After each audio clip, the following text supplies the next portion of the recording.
When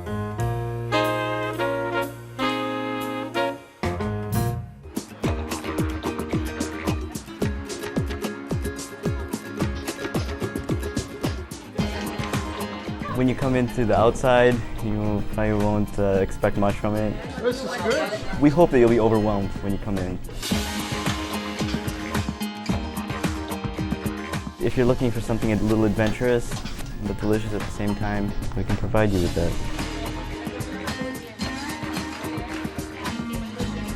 The passion that we have, our team has, we pride ourselves on it. We have a chef, and I don't want anyone else to get in his way. He's good at what he does. He got his formal training in the Philippines at the best restaurants. To our chefs, the food is an art.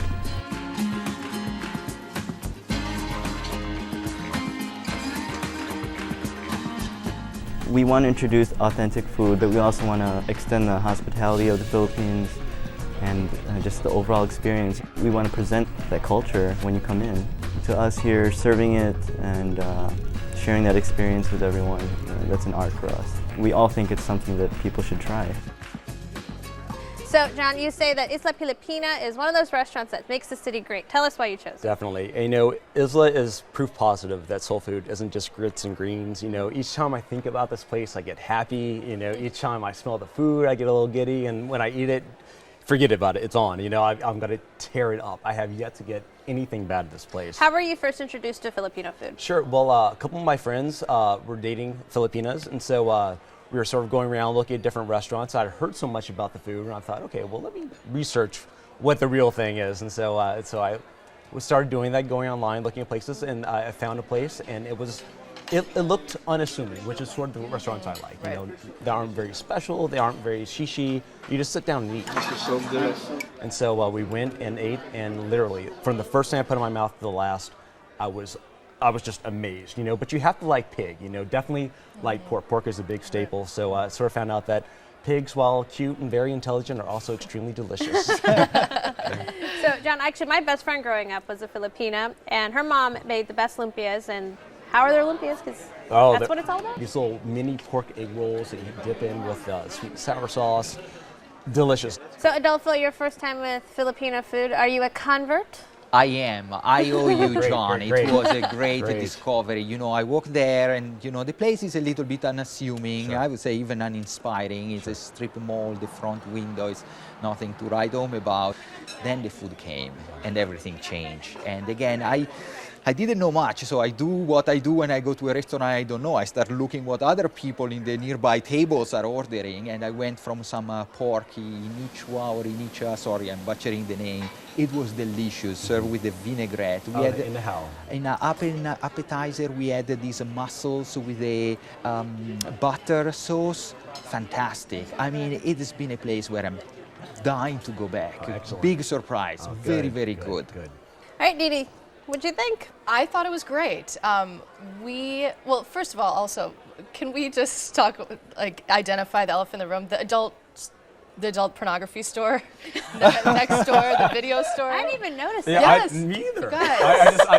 Yes, I made a comment to my wife. I say, okay, if that's the way to go. It's Triple X video store in somewhere VHS too. I don't know who's still getting VHS pornography, but to cater to all so yeah, kinds. someone is. But no, it's in a strip mall, no pun intended. But it was really warm, mint green kind of wall paint. I thought it was very good when it comes to the cuisine. A few of the dishes were a little bit plain to me. Like I got for the appetizer, I got the squid calamari. Right, I guess. But it tasted just like calamari to me, kind of that I would get in an Italian restaurant. But it was very good. You know, there wasn't anything bad about it. Good. I got the carre, I think is the correct pronunciation. It was the oxtail with eggplant and green beans and a peanut sauce. It was fantastic. Oh, with tripe too. It was amazing. It was served on the bone, and every bite, that was definitely my favorite dish. We got the pork too. It was very good. I kind of wish there was more to it. It came with a vinaigrette and garlic dipping sauce, which was very complimentary with the dish. There wasn't a lot of creativity to it, but it was great. You know, great tasting. Every bite I had, I really enjoyed of all three things. And there was that final dessert, the halo halo, Yes, which I had was that. Which is fun to say as well. amazing. Hello. Yeah. And it was very refreshing. It was It's a refreshing. mix of a lot of different dessert if you want. There was some flan, I think, Yes.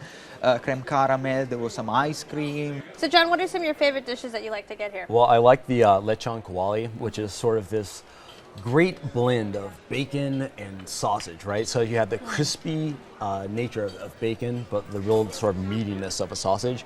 And it comes with this gray gravy, which the first time I looked at it said, because it's gray gravy, like that looks not really up. It's delicious. Did you guys try any of the seafood dishes? There's the No. Bicol Express. It's incredible. It's a cornucopia of seafood. There's mussels and squid and all this other stuff served with this coconut milk.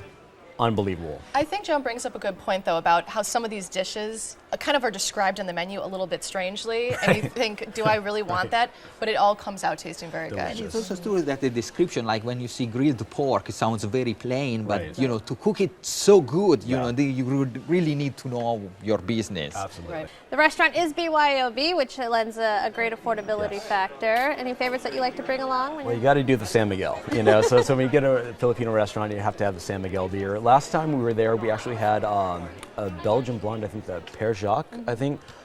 Who knew? It went really well with the food. Some BYOB places can get really crowded on the weekends, and I feel like this is enough off the beaten path, for me at least, that I would definitely bring a group there and bring a lot of wine and have a great meal. Then go next door. And then pick up a video on the way out. Next door to the liquor store, right?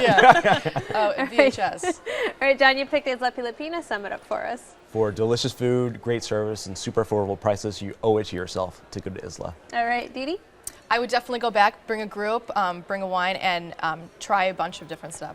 All right, Delpha. I want to go back. It's off the beaten path, but it's a great destination, exceptional food.